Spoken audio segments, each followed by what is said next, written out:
Good morning, everyone. For our chalice lighting, in your order of service, we will read together.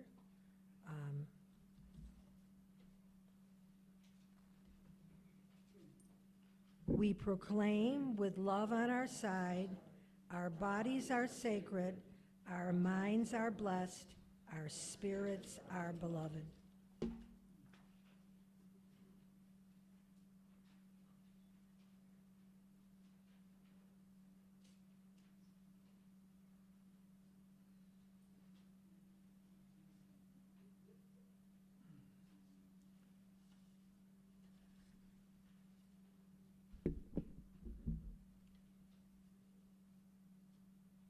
Welcome to the Unitarian Universalist Church of Utica. I'm Bob Umidi, a member of the Democracy Action Team.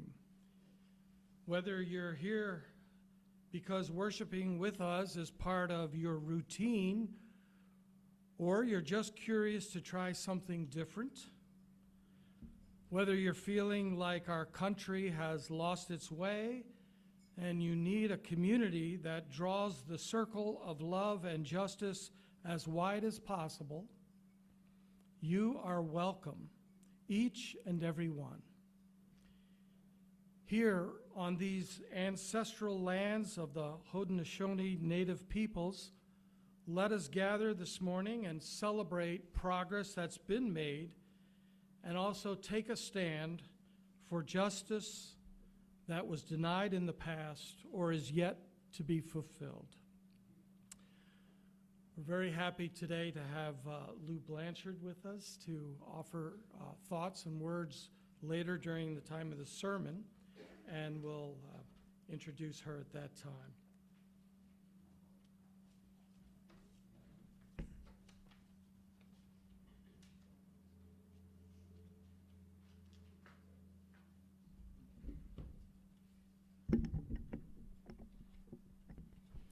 Phenomenal Woman by Maya Angelou. And I've changed some of the personal pronouns, so forgive me, Maya.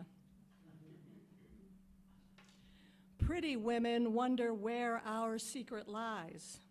We're not cute or built to suit a fashion model size, but when we start to tell them, they think we're telling lies. We say, it's in the reach of our arms. It's in the span of our hips. It's in the stride of our step, the curl of our lips. We are women, phenomenally phenomenal women. That's us. Please stand as able and join in singing hymn number 109 as we come marching, marching.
Now it's on. Okay. Good morning.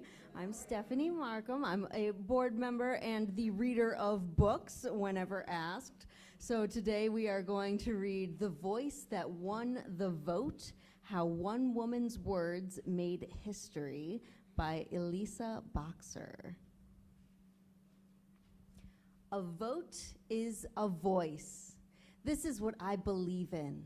This is what I stand for. This is what matters to me. This is who I am. This is who I choose to lead my town, my state, my country. In 1920, women were still denied that voice. For nearly 75 years, they had organized meetings, marched in parades, carried signs, and made speeches demanding their right to vote. Say yes to suffrage, they shouted. They wore yellow roses. Yellow means yes, but they were silenced. Other voices drowned them out. Troublemaker, uncivilized, female voters will surely cause chaos.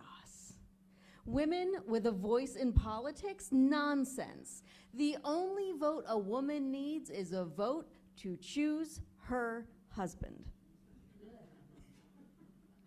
But nestled in a valley on a farm in East Tennessee, one woman was determined to have a voice and a vote.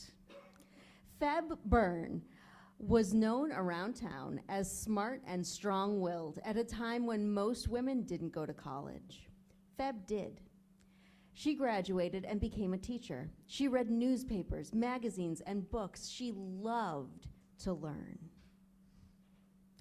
Feb Byrne was especially fascinated by laws and the people who made them. Every year on election day, the men who worked on her farm would head to town to cast their votes. And every year, Feb Byrne would watch them go. She was sick and tired of staying home, shut out of the process. So one day she sat on her front porch with some paper, a pen, and a plan. "Dear son," she began. A few days later, a letter arrived on the desk of the youngest lawmaker in Tennessee. His name was Harry Byrne. And on that hot August day, he watched the state capitol fill up with reporters, photographers, and people from all over the country who had come to witness history. America was on the verge of change. 35 states wanted women to vote, but the country needed 36 to make it law. It all came down to Tennessee, the last state left to vote. If lawmakers in Tennessee said yes, women across the nation would finally be allowed to cast their ballots. If Tennessee lawmakers said no, well, things would stay exactly the same. It was a tie. They would have to vote again. Harry Byrne was ready to stand firm for what he believed in. He had voted against women's suffrage in the first round. He knew that most of the people who had elected him hated the idea of women voting. Many of those people were in the audience. They knew they could count on Harry Byrne. After all, the proof was right there on his jacket, a red rose, the symbol of keeping women in the home and out of the voting booth.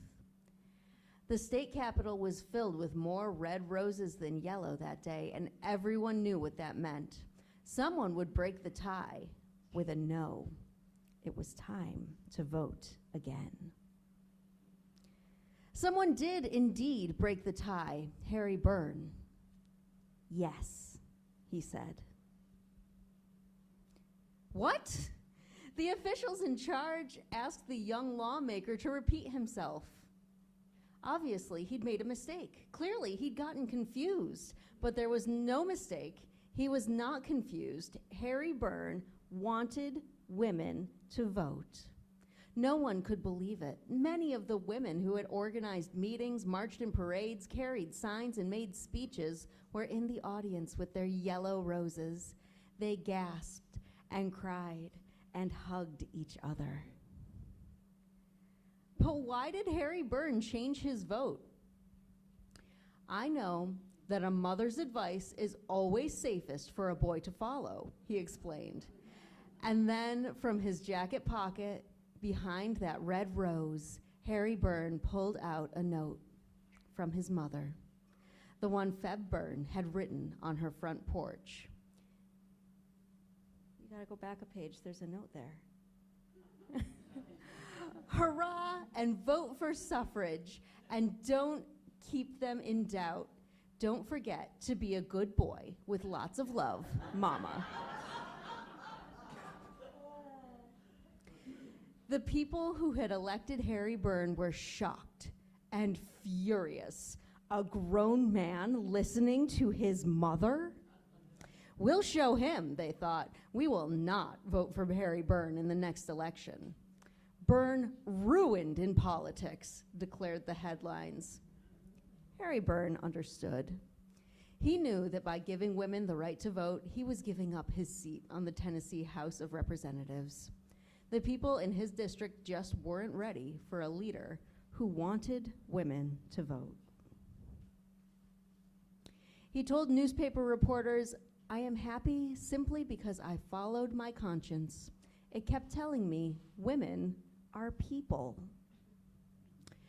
And voting, he knew, should be the right of all people. He thought again of his mother. "So I made the choice," he said, explaining that standing up for what he believed in was more important than winning the next election. It took courage, and courage has a way of making things right. Election day came.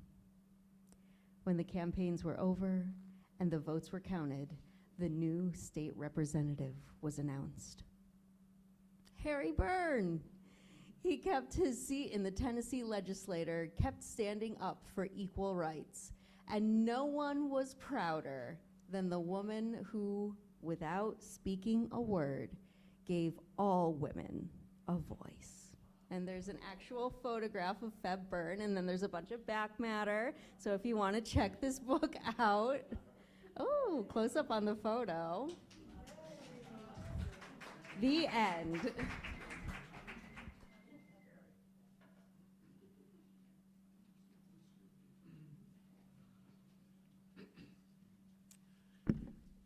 It was great, thanks. Just before introducing Lou, we want to take a moment for some announcements. First of all, Michelle Christaler, who has been attending here recently, and I just got a chance to meet her today because I've been gone for 4 weeks. But she's a certified Tai Chi Cha teacher and is starting a class here, tentatively Friday mornings. TCC is a relatively new and much easier to learn than more ancient forms. Anyone, regardless of age or physical condition, can do it.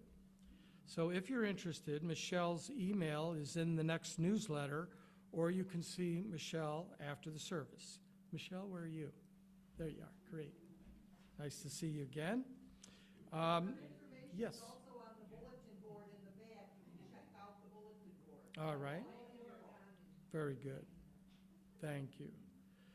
Also, in the back to the right on the table is a survey that was started, I guess, recently for the community candles section of our worship service to get impressions and ideas and thoughts that you might have about that section of our service. So there were 13 responses already, so that's good, but if you'd like to add to them, there's a survey in a little box you can put the survey in. Also, Jack Pendrax will say something to us about potluck.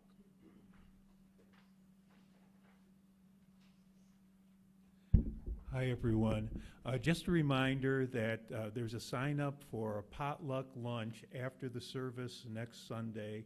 The sign up sheet is on the bulletin board in the lobby. please come. It's always a good time, and we want to see everybody here. We want to celebrate our community. Thank you. And Ken Drake, Chair of the Democracy in Action Task Force and Social Justice Committee. Ken? Thank you, Bob. Good morning, everyone. If you recall, a few weeks ago, we had Hilda Jordan here speaking about the activities of the NAACP in Utica. Well, today is another special kind of service because of our guest speaker today. Letty Umidi is our chair of the, well, not chair, but she is volunteered to work on Democracy Action Team as our voting rights individual or expert. So because of what's happening in the world today, and especially in America, if there's anyone looking for a short-term involvement, our Democracy Action Team is going to be trying to do what we can to increase the vote, especially in communities, the disenfranchised communities in the city. So if anyone's interested for a little extra activity between now and the midterm elections, for example, this is the time to step up and help Letty and us do our work.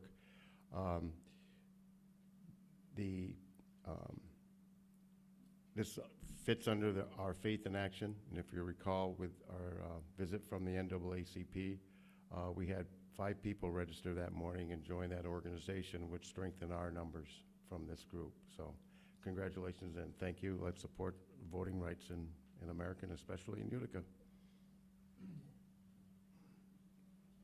Thanks, Ken. Now, today marks the International Women's Day. As UUs, we are proud that a Universalist, Olympia Brown, is known as the first woman minister who was ordained and by a recognized denomination here in our country. She spent a lifetime working for women's suffrage and was among the few original suffragists still alive to vote at long last on that day when they finally received the vote. Honoring and furthering the importance of women's suffrage as well as voting in general, we are happy this morning to have Llewellyn Blanchard with us. Lou is currently on the leadership team of the League of Women Voters. She joined the League in 2016 and held various positions over the years. And Lou has worked at Upstate Cerebral Palsy for 31 years and most recently worked and now volunteers at Empowered Pathways, doing mediation and community circles. She has 4 children, 7 grandchildren, and of course 1 cat. Lou, we're so grateful that you're joining us this morning.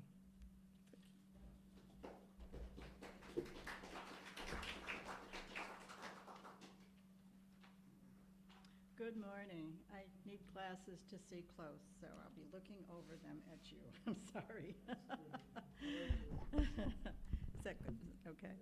Thank you for inviting me to spend the day with you, part of your day with you. When Letty asked me to give a short talk on either Democracy in Action or women's rights, since it's International Women's Day, I was like, oh, which to do? So you're going to get a little bit of a ragu, okay? We're going to move forward through the progress of democracy to now, with tie-ins to women who have definitely worked toward democracy. And we'll also talk a little bit about the future. But I thought I'd start with talking about what is democracy. So I asked my Alexa, who's my little friend, and she said, democracy is a form of government where people hold the power either directly or through elected representatives. From other sources, it was also characterized by free, fair elections, which fairly include all the people, by the rule of law and promotion of equal justice, the protection of fundamental freedoms and rights, and an independent news media to help create an informed population. There are also references to having political minorities who have meaningful roles but do not break the laws or the norms. perhaps that would be like taking the role of the devil's advocate, just, pointing out the things that could go wrong or the downsides of whatever position. So now we're all on the same page of what constitutes a democracy, and we may be asking ourselves, are we still there? When the first settlers arrived on these lands, they came mainly for religious freedom, economic opportunity, and political freedom, which may sound very familiar because that's the main reasons people still come. They were leaving state-sponsored religions, traditions that kept them in poverty or as serfs, ruled by kings and queens who really had very little care to listen to what their subjects had to say. In Massachusetts, the Plymouth colony developed the Mayflower Compact, which made the colony a self-governing democratic society with just and equal laws for the common good. As settlers began to interact with their indigenous neighbors, they saw how Native Americans governed, in particular the Haudenosaunee, who that confederacy was noted for using the very principles that our founding fathers found valuable. The Iroquois were actually asked to come to Philadelphia to be part of the Continental Congress and to talk with the representatives there, and had a say in forming our Constitution. It was based much on their principles. The Haudenosaunee had a participatory democracy that focused on harmony, sustainability, and consensus-based governance. Law, society, and nature were given equal stature. They were much more forward-thinking than our white ancestors, however, and as we celebrate International Women's Day, we have to celebrate the women of the Confederacy. They were given equal standing with the men, and they actually chose the men who would represent their families at the tribal council. And I think maybe they also had the last word at times, because as we know, if mama's happy, everybody's happy, right? In the early days of our country, as you, I'm sure know, only white men who owned property or paid taxes were allowed to vote. In some colonies, there were religious barriers. Catholic and Jews were often excluded. 6 colonies actually allowed free black men to vote, and New York State was one of them. But don't get too proud, because we took that away by 1855. The mid-18th century was a time of great upheaval, and the first Women's Rights Convention was held in 1848 in Seneca Falls. I can't talk about democracy in action on International Women's Day with just mentioning some, and truly just some, of the many. And that was a wonderful presentation, and I am going to get that book because I knew about Ken Burns, but I did not, or Byrne, but I did not know about, or Henry rather, I did not know about all about his mother. People like Susan B. Anthony, Lucretia Mott, Elizabeth Petrokovich, Alice Paul, Fannie Lou Hamer, Mary Ann Shedd Carey, Ida B. Wells, and certainly our own Lucy Carlisle Watson. They were all very influential in the whole movement. In 1866, the Civil Rights Acts defined citizenship and gave personhood to blacks who were born in the US. Remember, they were not considered full people initially. In 1868, the 14th Amendment guaranteed citizenship to all born or naturalized in the US, including former slaves. It ensured equal protection of the laws and forbids states of denying life, liberty, or property without due process. In 1870, black men gained the right to vote. In 1875, women gained personhood. Before then, we were considered chattel, in other words, property of our husbands or fathers. And the only way we could make our own decisions or own property was if we stayed single or inherited great wealth from our family. There were a few cracks in that system, however. In fact, in the western states, there were some states that allowed women to vote in local elections and things like that, but in the western states, often women had full voting rights. Anybody have any idea why that might have been? Yeah. Because there were usually 10 men to 1 woman. Exactly. Come on out, ladies. You can have free rights out here, right? Exactly. The other reason that I read somewhere was that the women who had accompanied their men, they were acknowledged to be just as strong and just as determined and just as able to have those full voting rights as the men. So, struggle has not been easy. There have been many stops. I'm sorry, went a little bit ahead. And as we've already heard, white women did gain the universal right to vote in 1920. But there were still very many issues. There were barriers like poll taxes, literacy tests, civics tests, and inaccessibility, just because at that time people walked and rode horses for the most part. So if you didn't put a polling place close enough for them to make it to the polls, rural people in particular were not going to be able to vote.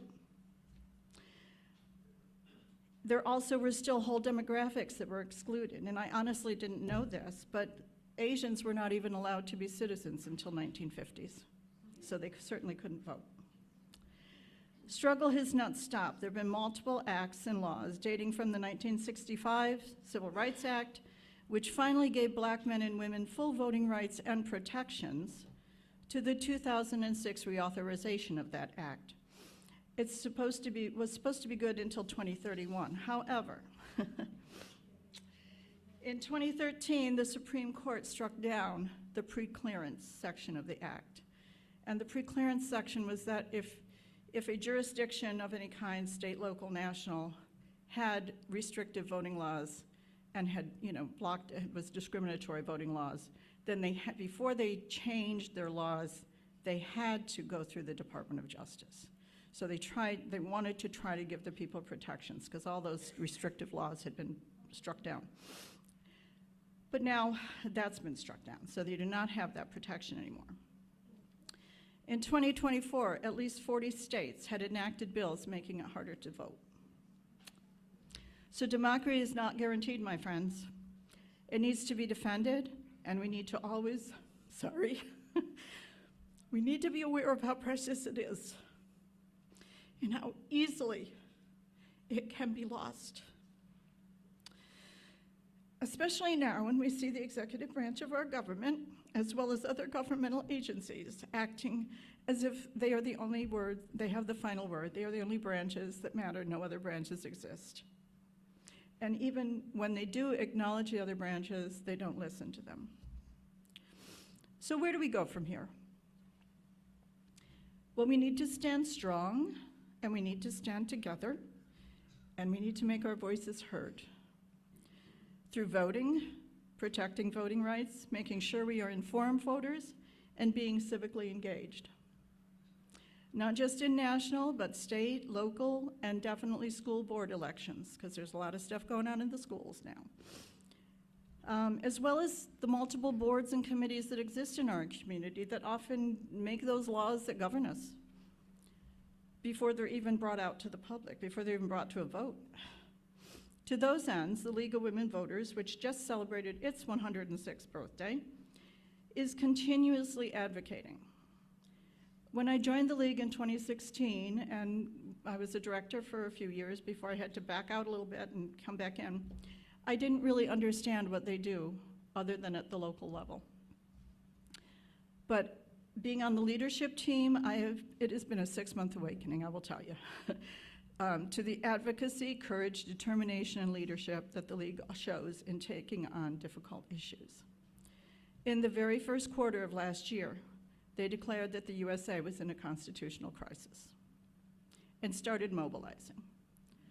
League of Women Voters US initiated Unite and Rise, a movement to motivate 3% of the population, the voting population, to register and actually vote. And they started Get Out the Vote efforts very strongly.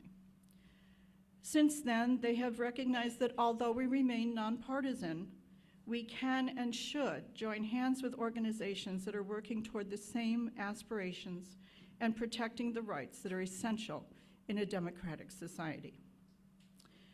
The League is nonpartisan, which means we never support a candidate or a political party, but nonpartisan does not mean neutral on issues within our mission. Hence, we now partner with Indivisible, other partisan groups at rallies because our missions are similar. We have long-standing partnerships with the ACLU, YWCA, many women's organizations, NAACP, and we've joined in lawsuits over the years to protect voting rights, civil rights. LWV US spoke out very strongly against the SAVE Act, Safeguard American Voter Eligibility, and we're still fighting to prevent the Save America Act and Make Elections Great Again Act, both of which are just new iterations of the SAVE Act, and which purportedly are to correct a non-existent issue, non-existent problem, okay? Voter fraud, but actually would possibly keep 20 million Americans from voting. These acts would make it difficult, if not impossible, for married women who've changed their name, adoptees who've changed their name, people who have lost their records due to disasters, to be able to register or to maybe show up at the polls and vote. Seniors, rural communities, Native Americans, and persons with disabilities would also find it harder, as one of the requirements to register is that you must do it in person. I would not be able to come and set up a table and come to you. You would have to get there to the Board of Elections. So I urge you all, into Democracy in Action, call your representatives. Tell them, vote no. I know it went through the House of Representatives. We're hoping the Senate's going to say no. And if they change it and it gets sent back, we're going to need to talk to the representatives again. So where do we go from here? Well, I'm an optimist, okay? I believe that our democracy is not yet lost, and that we can learn from our mistakes and make it stronger. But to do that, we have to make our voices heard. We have to do the difficult work of engaging others to help join the fight. It means staying vigilant and getting into the fray. And I'm going to end with the words of Plato. And I, like Letty, I'm changing it a little bit. The price that good men and women pay for indifference to public affairs is to be ruled by evil men and women. I added the women because evil has no gender-based bias. Thank you for listening. I'll be here after to talk with you about the League more if you'd like to learn, to register you. And I do want to point out, I saw the one little one here, or a couple, they're a little too young, but anyone 16 through 18 can now register. So you're welcome to take a form with you if you have someone who will be turning that. If you're under 18, what happens is they save it and the Board of Election will send them a card when they turn 18 that gives them their voting information. So, spread that word too, okay? Thank you very much. I've really enjoyed this so far, the lovely service.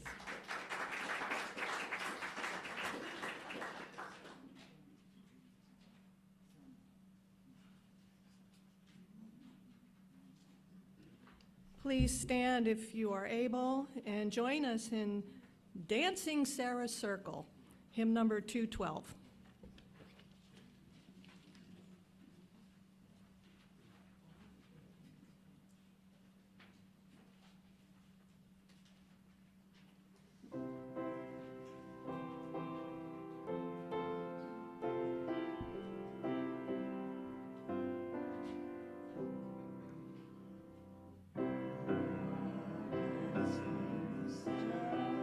Circle, we are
Good morning.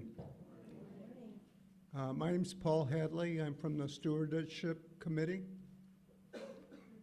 I come to this church for community, community, and community, and spiritual enrichment, and intellectual stimulation. Plus, I like the music. I live in the sticks. There's nice people where I live, but not many share my views on life and religion. And in the sticks where I live, there's not much diversity, and there's a fear of the other. Yes, I'm here for community, spiritual enrichment, and intellectual stimulation. You have to drink the water in the desert where you find it. And I've so appreciated getting to know you all during the time I've been here. I suffer from anomia. Anyone know what that is? That's where you recognize the face but cannot retrieve the name. So if I don't remember your name, I rely on these name tags. I particularly like the variety of services we have in this church. I want to learn more about other religious views, important social issues like the empowerment of women today. I appreciate your words. And how to empathize with other people. So of course, I want to give back to this community. This is my spiritual home. And I know about UUism. I was active in the UU church in Newton, Massachusetts, and when I moved here, I came to a couple services in the 1990s. I arranged for Tim Barrett to marry my son on my deck, but somehow I didn't connect then. I suffered from workaholicism. But I'm glad I gave it another shot now that I've become a lazy workaholic. I mentioned intellectual stimulation. Of course, you know about the Unitarian Universalists who died and came upon a fork in the road. One sign had an arrow pointing to heaven, but the UU went the other way and followed that sign that said discussion about heaven. I would be in that group, and I suppose you would too. Now, Jack told me that he wanted a bold message. That's bold, B-O-L-D. And B is for be here next Sunday to our potluck supper and sit with somebody you don't know. O is for open your wallet. L is for love this church, love your neighbor. And D is for donate. Thank you.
at the 1851 Women's Rights Convention held in Akron, Ohio, Sojourner Truth delivered what is now recognized as one of the most famous abolitionist and women's rights speeches in American history, "Ain't I a Woman?" Well, children, where there is so much racket, there must be something out of kilter. I think that twixt the Negroes of the South and the women at the North all talking about rights, the white men will be in a fix pretty soon. But what's all this here talking about? That man over there says that women need to be helped into carriages and lifted over ditches and to have the best place everywhere. Nobody ever helps me into carriages. Nobody carries me over mud puddles. Nobody gives me any best place. And ain't I a woman? Look at me, look at my arm. I have plowed and planted and gathered into barns, and no man could head me. And ain't I a woman? I could work as much and eat as much as a man when I could get it, and bear the lash as well. And ain't I a woman? I have borne 13 children and seen most all sold off to slavery, and when I cried out with my mother's grief, none but Jesus heard me. And ain't I a woman? Then they talk about this thing in the head. What's that they call that? Oh yeah, intellect. That's it, honey. Well, what's that got to do with women's rights or Negroes' rights? If my cup won't hold but a pint and yours holds a quart, wouldn't you be mean not to let me have my little half measure full? Then that little man in black there, he says, well, women can't have as much rights as men because Christ wasn't a woman. Well, where did your Christ come from? Where did your Christ come from? From God and a woman. Man had nothing to do with him. If the first woman God ever made was strong enough to turn the world upside down all alone, these women together ought to be able to turn it back and get it right side up again. And now they is asking to do it, and the men better let them. Obliged to you for hearing me. And now old Sojourner ain't got nothing more to say.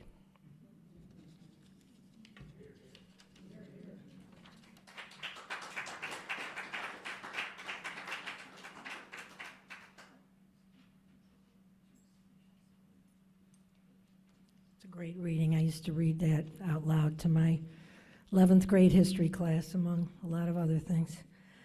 Okay, it's time to extinguish the chalice. If you would like to follow along with me in your order of service. We extinguish this flame, but not the light of truth, the warmth of community, or the fire of commitment. These we carry in our hearts until we meet again.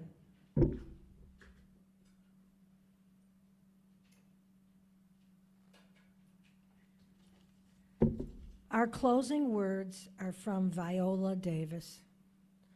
Do not live someone else's life and someone else's idea of what womanhood is.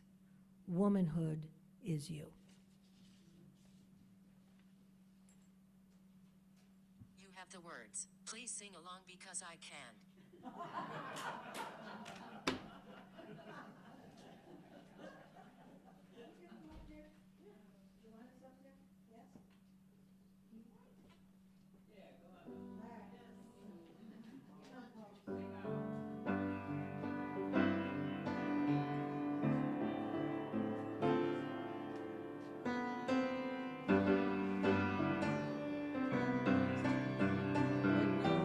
And I know too much to go back